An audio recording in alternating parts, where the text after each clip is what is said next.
Welcome back, everybody. My name is Tucker, this is Sporting Logically, and today I wanted to talk about a few upcoming free agents in the Eastern Conference playoffs that could get paid as a result of a big-time showing in the postseason.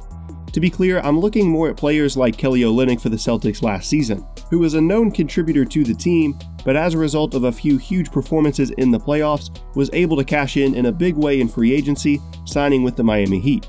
Obviously, upcoming free agents like DeMarcus Cousins and Paul George are going to get huge contracts this summer. So this list focuses on some of those other guys that could really increase their value over the next few weeks. A few things to keep in mind: each of these guys are going to be free agents this coming summer, either restricted or unrestricted, and each of them play for teams in the Eastern Conference playoffs.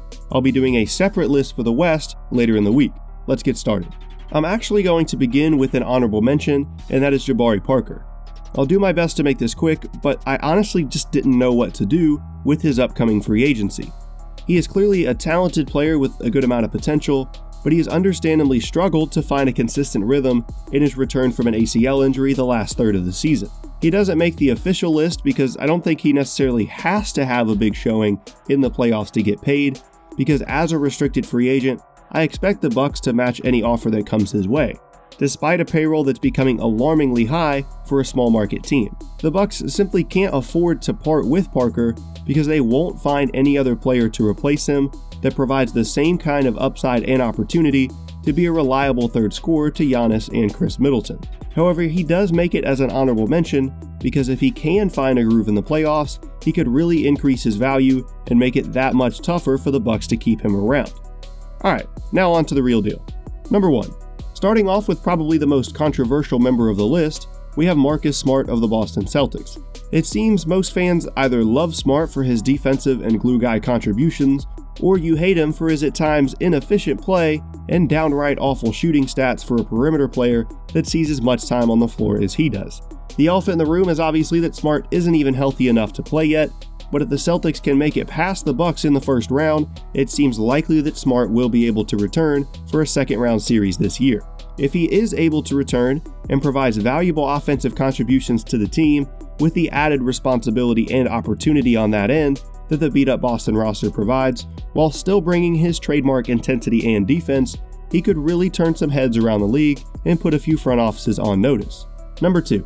Sticking with oft-injured restricted free agents, we have Rodney Hood of the Cleveland Cavaliers. Hood was brought to Cleveland via midseason trade with the hopes of providing the team with much-needed offense and shot creation that they have lacked ever since Kyrie Irving flat-earthed his way off the Cavs roster.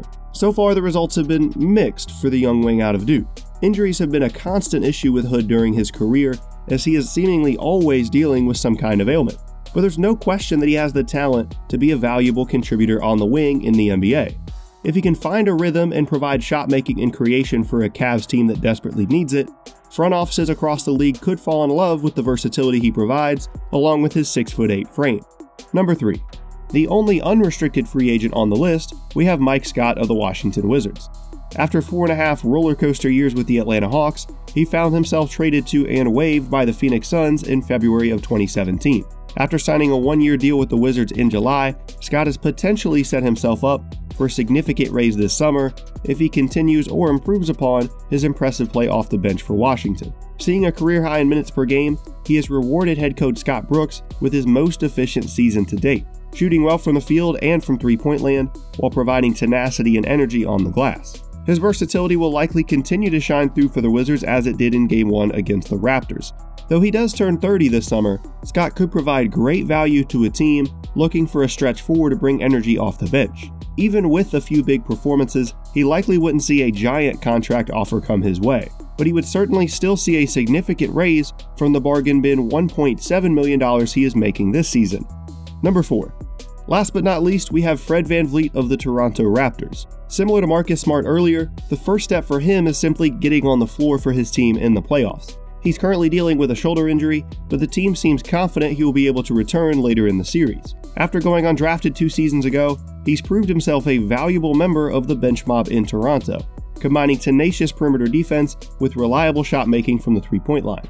Though generously listed at 6 feet tall, he sticks to his strengths and doesn't allow himself to play outside of his game, a luxury that the Raptors' versatile roster provides. Just like Scott, I wouldn't expect anything crazy to come VanVleet's way this summer, and if it does, then the Raptors would have first dibs on matching any offer in his restricted free agency. But if he continues the upward trend he has exhibited all season, with some impressive playoff performances, he could set himself up for future success as a spark off the bench with a nice second contract in the league. An accomplishment that is quite rare for a player just 2 seasons removed from not being considered worthy of a draft selection. And that is the end of the list. Thank you all very much for watching. If you liked the video, then leaving a like rating is a great way to let me know, and if you'd like to see more videos just like this, then be sure to subscribe to Sporting Logically for more content every single week. Thanks again, and I will see you all next time.